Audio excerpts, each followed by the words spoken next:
जब भी कोई काम नेचर के खिलाफ होता है, नेचर में उल्टा रिएक्शन होता है और उस रिएक्शन का नतीजा बहुत बुरा होता है। ये जिंदा हो गया। मैं अपने एक्सपेरिमेंट में कामयाब हो गया। I have made it! I have made it! I have done it! क्या? जी हाँ, मुर्दा गायब हो गया।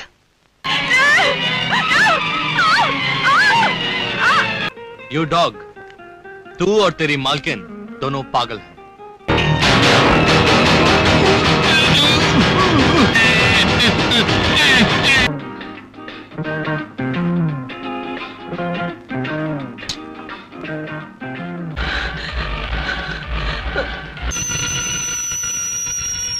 ये वही है। जांच पड़ताल जारी रखो। आग लगने के कारण के तह में जाना बहुत जरूरी है।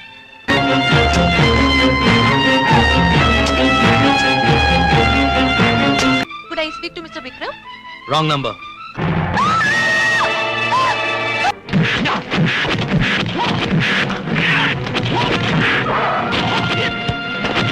डार्लिंग, क्या सचमुच यहाँ कुछ नहीं है? कुछ नहीं है। जरूर तुमने कोई भयानक सपना देखा होगा।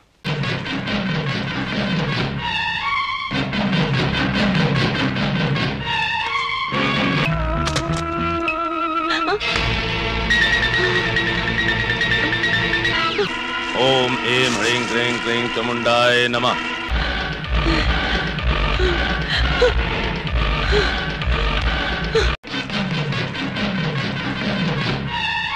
উনিশশো 91 সালে একটি সায়েন্স ফিকশন ফিল্ম রিলিজ হয়েছিল। ফিল্মটির নাম ছিল খতরা। খতরা শব্দের বাংলা অর্থ হল বিপদ। এই সিনেমাটির নির্দেশক ছিলেন এইচ.এন. সিং, যার নির্দেশনার গুণে সায়েন্স ফিকশন হওয়া সত্ত্বেও এই ফিল্মটির মধ্যে অনেকটাই ভৌতিক বা হরর ফ্লেভার যুক্ত হয়ে গেছিল। সিনেমাটির নির্মাণ করেছিলেন পি রামমোহন, এ প্রভাকর গৌড় এবং বিনোদ কুমার গৌড় নামের তিনজন প্রডিউসার।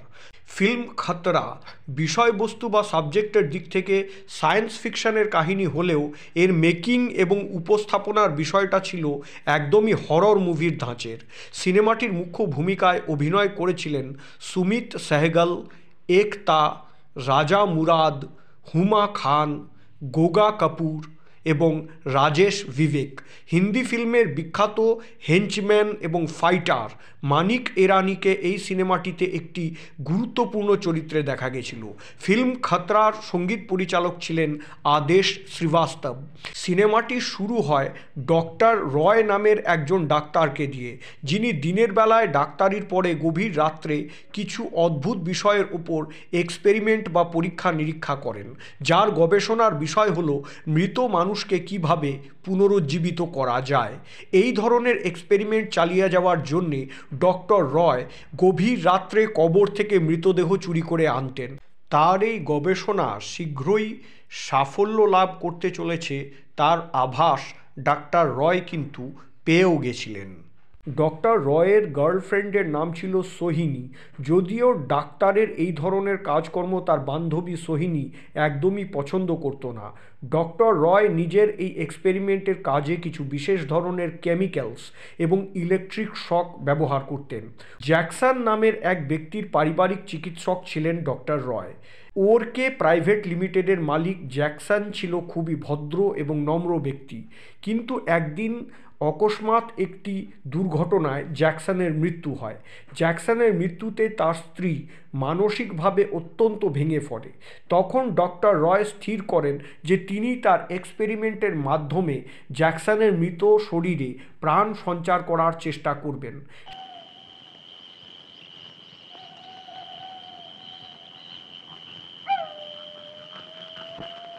সেই পরিকল্পনা মতো তিনি জ্যাকসনের মৃতদেহকে গভীর রাত্রে কবর থেকে তুলে আনার চেষ্টা করেন, কিন্তু সেই সময়ই কবরখানার নিরাপত্তা রক্ষী তাকে দেখে ফেলে এবং তাদের মধ্যে সংঘর্ষ হয়। কবরখানার নিরাপত্তা রক্ষীকে অজ্ঞান করে দেওয়ার পর ডক্টর রয় জ্যাকসনের দেহটাকে কবর থেকে তোলেন এবং নিজের কাঁধে করে গাড়িতে শুইয়ে নিজের পরীক্ষাগার বা ল্যাবরেটরিতে নিয়ে আসেন। এরপরে ডক্টর রয় জ্যাকসনের শরীরে কিছু বিশেষ ধরনের কেমিক্যালস এবং অ্যাসিড ইনজেক্ট করে দেন আর ইলেকট্রিক শক প্রয়োগ করেন। ডক্টর রয়ের এই প্রয়াস সফল হয়ে যায়। মৃত জ্যাকসনের শরীরে প্রাণ সঞ্চার হয় এবং সে ধীরে ধীরে জেগে ওঠে। ডক্টর রয় তার এই গবেষণার পুরো বর্ণনা প্রতিদিন একটি ডায়েরিতে লিপিবদ্ধ করে রাখতেন। কিন্তু জ্যাকসনের শরীরে প্রাণ সঞ্চার হবার পরে ডক্টর রয় লক্ষ্য করেন যে সে বেঁচে উঠলেও তার মনটা মৃত বা অকার্যকরী রয়ে গেছে। জ্যাকসন নিজে থেকে কোনো কিছু চিন্তা করতে পারে না এবং তার ভিত্তিতে কোনো ক্রিয়া করতে পারে না। তার মধ্যে কোনো বোধ বা অনুভূতি কিছুই নেই। নিজস্ব চিন্তার ভিত্তিতে সে কোনো কাজই করতে পারে না। তার আচার আচরণ অনেকটাই যান্ত্রিক বা রোবটের মতন। জ্যাকসন কেবল ডক্টর রায়ের আদেশের পালন করে এবং ডাক্তারের সমস্ত ক্রিয়াকলাপের হুবহু নকল করে। ये मुर्दा था, मैंने इसे दोबारा जिंदा किया है। इंसान ने पहली बार मौत को जीता है। अब इंसान और भगवान में भेद खत्म हो गया है। क्या इंसान और क्या भगवान, ये भी दुनिया में पहली बार हुआ है। একদিন জ্যাকসন ডক্টর রয়কে তার বান্ধবী সোহিনীর সাথে অন্তরঙ্গ অবস্থায় দেখে ফেলে। যেহেতু ডাক্তারের ক্রিয়াকলাপ নকল করতে জ্যাকসন অভ্যস্ত ছিল এবং তার মধ্যে প্রেম এবং বাসনার মধ্যেকার পার্থক্য করার মতো চিন্তাশক্তি ছিল না, তাই জ্যাকসন প্রথমে ডাক্তারকে আচমকা আক্রমণ করে মেরে ফেলে। এরপরে সে সোহিনীর ওপরেও হামলা করে তাকে হত্যা করে। এই সময় তাদের মধ্যে যে সংঘর্ষ হয় তাতে ডক্টর রয়ের বাড়ি আগুনে পুড়ে ভস্মীভূত হয়ে যায়। এরপরেই পুরো ঘটনার মোড় অন্যদিকে ঘুরে যায়। অকস্মাৎ রাতে শহরের রাস্তায়, অ্যাপার্টমেন্টগুলিতে এবং নাইট ক্লাবে এক ভয়ঙ্কর সত্তার ত্রাস এবং তাণ্ডব শুরু হয়, যার শিকার হতে থাকে মূলত মহিলা এবং যুবতী মেয়েরা। শহরের নামী নাইট ক্লাবে জ্যাকসনের তাণ্ডবে তার হাতে খুন হয়ে যায় রোজি নামে একজন ক্যাবারে ডান্সার।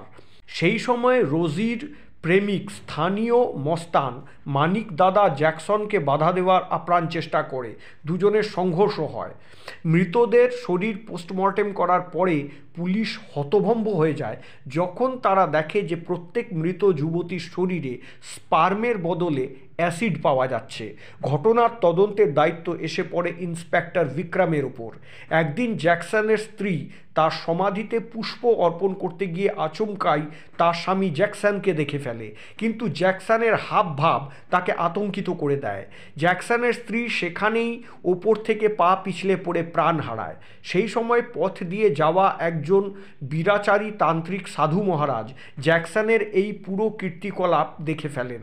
জ্যাকসনের স্ত্রীর কিভাবে মৃত্যু হলো এই ঘটনার তদন্তে নেমে জ্যাকসনের মৃত স্ত্রী এবং তার পরিবারের সম্বন্ধে খোঁজ খবর করার জন্য ইন্সপেক্টর বিক্রম জ্যাকসনের বাড়িতে গিয়ে তার পিতার সাথে সাক্ষাৎ করেন। তখন ইন্সপেক্টর জানতে পারে যে জ্যাকসন কিছুদিন আগে এক দুর্ঘটনায় মারা গেছে এবং হাসপাতালে জ্যাকসনের চিকিৎসা করছিলেন এবং মারা যাওয়ার পরে তার ডেথ সার্টিফিকেট লিখেছিলেন জ্যাকসনের পারিবারিক চিকিৎসক ডক্টর রয়। ইন্সপেক্টর বিক্রম জ্যাকসনের একটি ছবি সংগ্রহ করে থানায় নিয়ে আসেন। এরপরে মানিক দাদা নিয়ম মাফিক হাজিরা দিতে থানায় এসে ইন্সপেক্টর বিক্রমের টেবিলে জ্যাকসনের ফটো দেখে তাকে নাইট ক্লাবের মারামারিতে জড়িত থাকার বিষয়ে শনাক্ত করে ফেলে।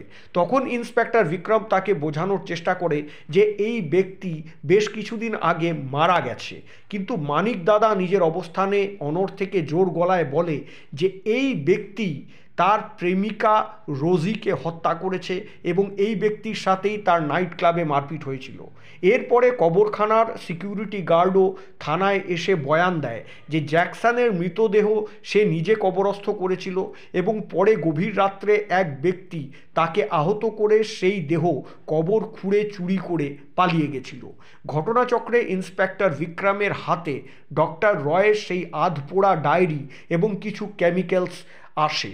সেই ডায়েরি পড়ার পরে ইন্সপেক্টর বিক্রম ডক্টর রয়ের গবেষণা এবং জ্যাকসনের মৃত শরীরের উপরে তার পরীক্ষা নিরীক্ষার বিষয়ে সমস্ত কিছু জানতে পারেন। এরই মধ্যে সেই সিদ্ধ পুরুষ সাধু থানায় এসে ইন্সপেক্টরকে বোঝানোর চেষ্টা করেন যে যা ঘটেছে সেই সবের নেপথ্যে কোনো অলৌকিক শক্তির হাত আছে এবং তিনি সেই দুষ্ট শক্তিকে বিনাশ করার চেষ্টা করছেন।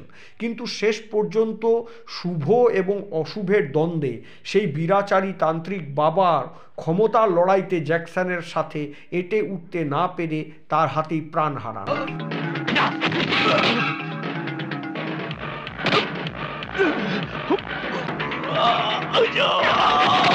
এরপরে একদিন সেই সমস্ত ঘটনার তদন্তকারী অফিসার বিক্রমের বান্ধবী গীতাও ফ্ল্যাটের মধ্যে জ্যাকসনের আক্রমণের শিকার হয়। এরপরে ইন্সপেক্টর বিক্রম আর জ্যাকসনের লড়াইতে শেষ পর্যন্ত কে জয়ী হলো আর কিভাবে জয়ী হলো সেটা জানতে হলে আপনাকে ফিল্ম খতরা একবার দেখে নিতে হবে।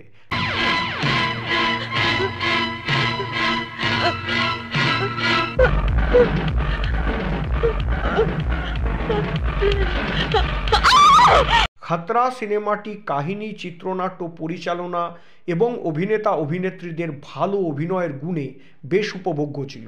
শুধু একটা জায়গাতেই অসঙ্গতি নজরে এসেছে, সেটা হলো যে জ্যাকসনের মৃত শরীর কোনো ভৌতিক প্রভাব বা তন্ত্রমন্ত্রজনিত কারণের জন্য পুনর্জীবিত হয়নি।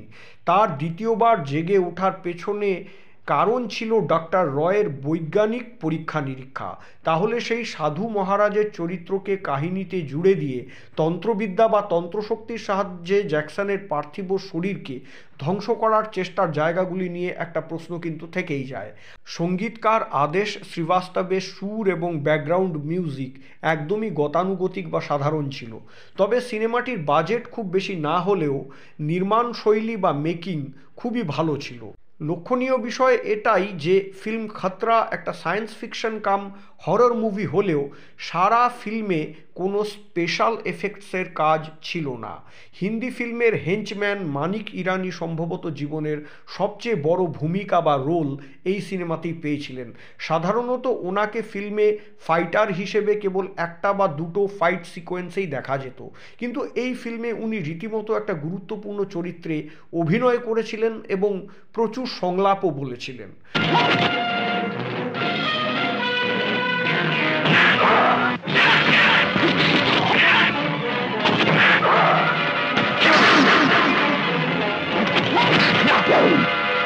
গোটা ফিল্ম জুড়ে থ্রিল, রোমাঞ্চ এবং সাসপেন্স বজায় রাখতে সক্ষম হয়েছেন চিত্রনাট্যকার এবং পরিচালক উভয়ই। যারা ভৌতিক ছবি ভালোবাসেন তারা খতরা একবার দেখতেই পারেন। হরর থ্রিলার মুভি হিসেবে খতরা ভালো সিনেমা।